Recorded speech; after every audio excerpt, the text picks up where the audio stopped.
How to trim Instagram video story. Hi everyone, welcome back to our channel. In today's video I'll guide you on how you can trim Instagram story video, so make sure to watch the video till the end.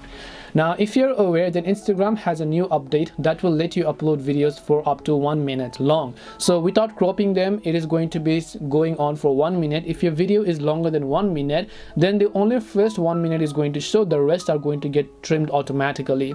So let's say you have a 2-minute video that you want to split into 2 parts, right? That thing that you can do it not from Instagram app itself but some third-party app. If you have a 1 minute long video, then you can actually use that video without cropping it itself. You can see introducing longer stories and so on.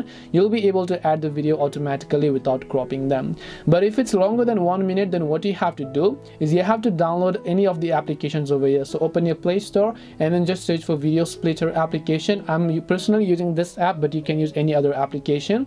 And now you can go ahead and open it up.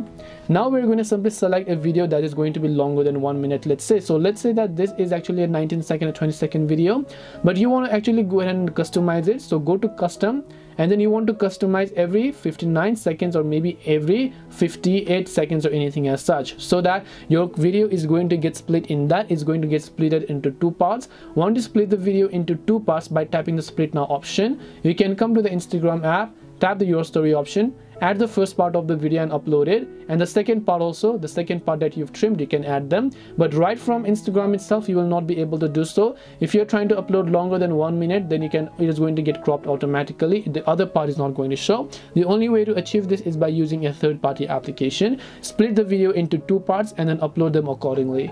Hope this video was very helpful. If you have got any questions, feel free to leave them down. Thank you for watching and see you in the next video.